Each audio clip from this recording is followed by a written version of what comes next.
Oke, baik. Assalamualaikum warahmatullahi wabarakatuh. Nah, kali ini kita akan membahas bagaimana cara menginterpretasi data yang telah dianalisis dengan menggunakan analisis regresi linear berganda. Nah, adapun langkah-langkahnya, kita harus menggunakan SPSS. Nah, jadi interpretasi yang dijelaskan di sini adalah interpretasi yang telah dilakukan dengan menggunakan aplikasi SPSS. Oke, nah di sini ada sebuah data. Jadi datanya itu ditulis dulu. Misalkan ini datanya itu adalah data tentang waktu belajar dan banyak uang jajan. Kita mau melihat apakah data tentang waktu belajar seseorang serta uang jajan seseorang itu mempengaruhi indeks prestasi seseorang atau tidak. Jadi ini kita misalkan datanya itu ada sekitar 20 orang, yaitu ada Ugi, Niar, dan seterusnya, dimana X1 ini adalah variabel bebas. Variabel bebas yang dimaksud di sini merupakan waktu belajarnya. X2 ini juga merupakan variabel bebas, yaitu uang jajan, dan dua buah variabel bebas ini memiliki satu variabel terikat, yaitu di sini kita misalkan variabel terikat itu Y, yaitu indeks prestasi. Nah, indeks prestasi ini adalah Y-nya. Oke, jadi ini adalah merupakan datanya yang diambil berdasarkan penelitian yang dilakukan. Nah, jadi ini merupakan contohnya saja ya. Oke, nah untuk menginterpretasinya kita harus menganalisis terlebih dahulu dengan menggunakan SPSS. Di sini digunakan SPSS yang tipe yang 25. Kita buka dulu aplikasi SPSS-nya.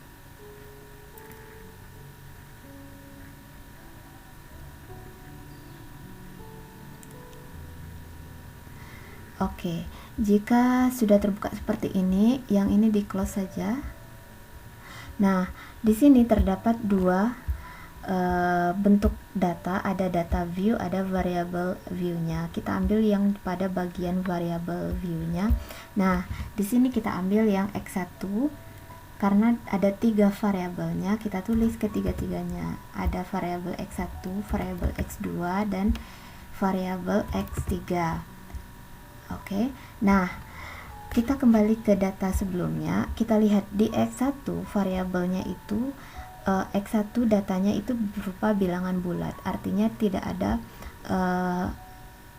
angka di belakang koma. Nah, jadi di sini boleh kita tulis 0 desimalnya, artinya tidak ada, kita tidak menginginkan angka di belakang komanya.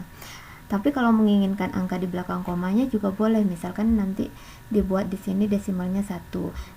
Nah, hasilnya nanti 10 ini jadi 10,0. Ya, kalau seandainya 2 angka di belakang koma berarti 10,00 tetap. Jadi angkanya tetap itu komanya menyesuaikan. Nah, jika 2 angka belakang koma ini dia akan menyesuaikan dengan keinginan kita. Kita maunya berapa angka di belakang koma. Misalkan ini 0 ya. X2-nya maunya 2 angka di belakang koma boleh. Ini bukan X3 ya. Ini berarti Y variabel terikatnya. Ya, variabel terikatnya di bagian Y. Di sini kita lihat 2 angka di belakang koma. Mau di sini ditulis 3 desimalnya boleh. Jadi nanti angkanya akan menjadi 3,010. Mau dibuat di sini misalkan 1 di belakang komanya juga boleh, nanti dia akan menjadi 3,0. Di sini jadi 3,1. Nah, nanti dia menyesuaikan saja. Atau 2,95 jadinya jadinya 3 di sini. 3,0 menyesuaikan ya. Kemudian label ini merupakan keterangan dari bagian variabel X1, X2 dan Y-nya. Nah, di mana X1 tadi apa? Kita lihat X1 itu adalah waktu belajar. Jadi di labelnya di sini dibikin keterangan waktu belajar. Oke, waktu belajar itu biasanya dalam bentuk jam. X2-nya itu uang jajan. Y-nya itu adalah IP, indeks prestasi.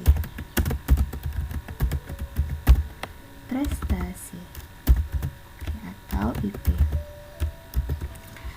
Nah, lanjut di sini measure-nya kita bikin scale semua karena semuanya dalam bentuk angka. Oke, sudah selesai. Kemudian kita kembali ke data view-nya. Nah di sini kita hanya mengcopy paste-nya. Jadi ada baiknya ditulis dan diketik datanya itu di Excel agar gampang di copy paste. Atau boleh juga kalau mau ketik langsung di copy. Oke, kalau mau ketik langsung di SPSS-nya juga bisa.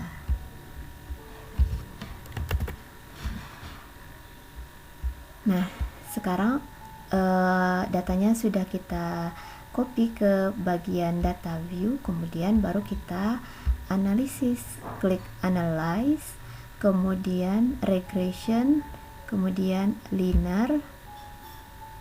Nah, kita harus mengetahui nih dependennya apa. Variabel terikatnya itu indeks prestasi tadi. Maka klik di bagian indeks prestasi, klik tanda panah di bagian independen.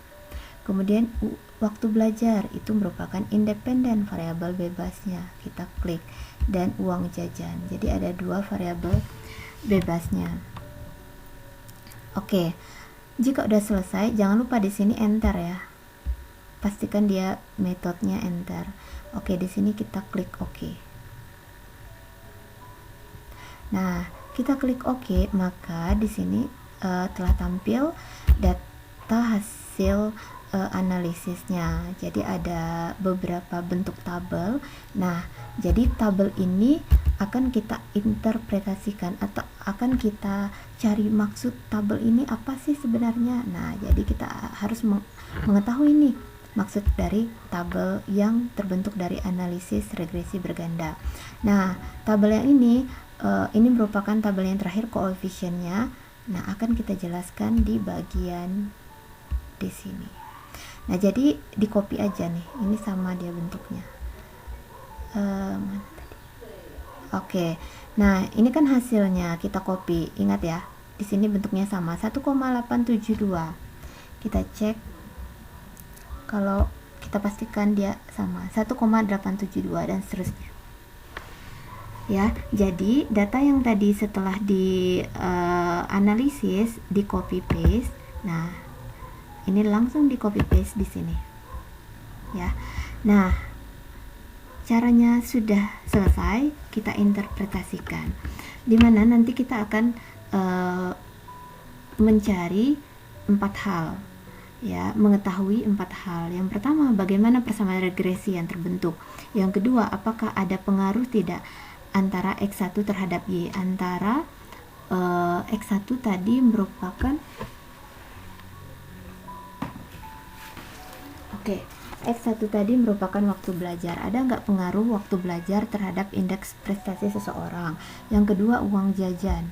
Apakah ada pengaruh secara parsial antara X2, uang jajan seseorang terhadap indeks prestasi seseorang? Atau yang keempat, kita mau tahu apakah ada pengaruh secara simultan atau bersama-sama. Maksudnya di sini, apakah ada pengaruh antara waktu belajar dan uang jajan seseorang, itu apakah mempengaruhi indeks prestasi seseorang atau tidak. Nah, itu yang mau kita tahu dari hasil analisis regresi berganda kali ini. Oke, ini merupakan tabel tadi. Nah, ini yang akan kita cari tahu. Nah, tabel tadi akan kita cari tahu 4 pertanyaan ini. Yang pertama, kita ingin mengetahui apakah persamaan regresi yang terbentuknya. Nah, jadi dari tabel tadi, dari hasil analisis kita bisa mengetahui bentuk regresi bergandanya, dimana sebelumnya sudah diketahui bahwa bentuk umum dari persamaan regresi berganda itu adalah ini. Y sama dengan B0 tambah B1X1 tambah B2X2 tambah errornya.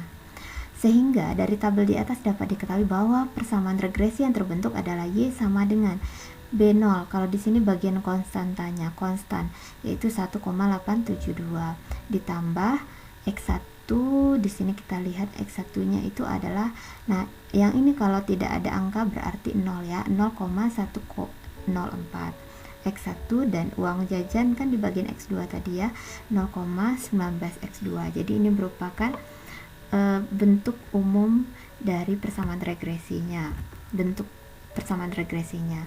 Kemudian kita ingin mengetahui nih yang kedua, apakah ada tidak pengaruh antara X1 terhadap Y? Ada tidak pengaruh waktu belajar seseorang terhadap indeks prestasi yang diperoleh oleh seseorang? Nah, ini masih tetap tabel yang sama, tabel yang bagian terakhir yaitu tabel koefisiennya.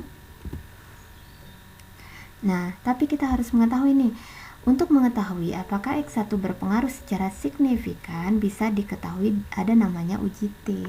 Uji T itu digunakan untuk mengetahui pengaruh masing-masing variabel, apakah dia signifikan atau tidak. Nah, syaratnya ini, jika nilai, lihat di sini ada nilai sig, itu nilai sig, maksudnya signifikan ya.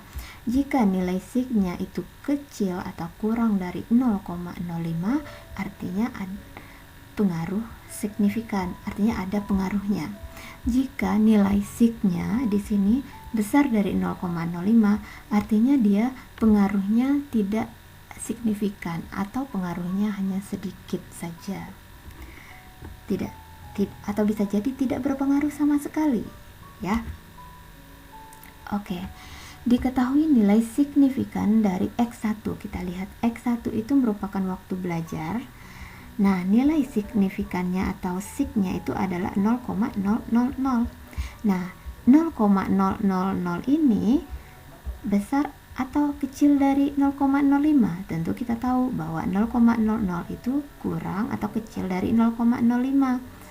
Nah, artinya ada pengaruh secara parsial atau signifikan antara variabel X1 terhadap Y. Jadi kita sudah menjawab pertanyaan kedua. Nah, jadi pertanyaan kedua menanyakan apakah ada nggak pengaruh secara parsial antara X1 terhadap Y. Ternyata setelah kita lihat nilai signifikannya, signya ada pengaruhnya.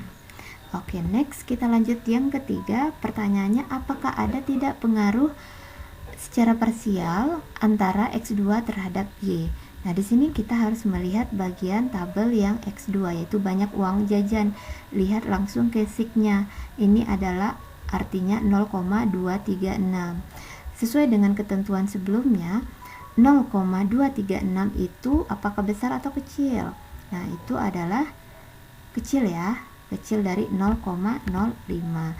Sehingga banyak uang jajan itu juga berpengaruh secara signifikan. Artinya ada pengaruh secara parsial antara variabel X2 terhadap Y. Oke, lanjut kita yang keempat. Apakah ada pengaruh secara simultan? Apakah mereka X1, X2, variabel X1 dan X2 atau waktu belajar seseorang dan uang jajan seseorang benar tidak mempengaruhi indeks prestasi seseorang? Nah, mereka bersama-sama mempengaruhi atau tidak? Nah, itu bisa kita lihat dari tabel yang ANOVA-nya. Dari tabel ANOVA kita lihat di bagian signya juga. Ini nanti kita pakai uji F namanya. Dalam menarik kesimpulan terkait rumusan masalah, apakah ada pengaruh secara simultan atau bersama-sama antara variabel X1 dan X2 terhadap Y? Nah, kita dapat melihat nilai F hitung. Nah, ini F hitung sebesar 49,568. Lihat lagi nilai signifikannya 0,005. Itu ada merupakan kecil dari 0,05. Kalau kecil, ini berarti tolak H0. Ya, ini artinya ada pengaruh yang signifikan antara X1 dan X2 secara bersama-sama atau simultan terhadap Y. Jadi ada pengaruhnya nih. Ada pengaruh waktu belajar dan uang jajan terhadap IP seseorang. Itu maksudnya poin nomor 4. Kemudian dari tabel-tabel analisis regresi berganda, kita juga bisa mengetahui namanya koefisien determinasi. Nah, itu diambil dari model summary. Di sini jadi banyak tabelnya ya. Nah, nanti ini merupakan tabel yang dikopi dari sini, model summary ANOVA dan koefisiennya. dari hasil SPSS sebelumnya. Oke, lanjut. Kita ingin mengetahui koefisien determinasi, kita copy tabel model summary-nya. Nah, pada tabel di atas yang penting kita lihat adalah nilai koefisien determinasi atau R-square. Kita fokus ke R-square-nya, yaitu 0,854 ya, sebesar 0,854. Nah, apa artinya ini 0,854? Artinya bahwa pengaruh waktu belajar tadi X1, jumlah uang jajan X2 terhadap indeks prestasi itu pengaruhnya itu lumayan besar, yaitu sebesar 85,4%. Jadi 0,854 itu dipersenkan sehingga menjadi 85,4%. Jadi lumayan ya pengaruh waktu belajar seseorang dan jumlah uang jajan seseorang terhadap IP seseorang. Jadi ini hanya contohnya ya. Oke. Nah, demikian pemaparan tentang cara menginterpretasi data yang telah dianalisis dengan SPSS. Analisisnya berupa analisis regresi berganda. Semoga bermanfaat.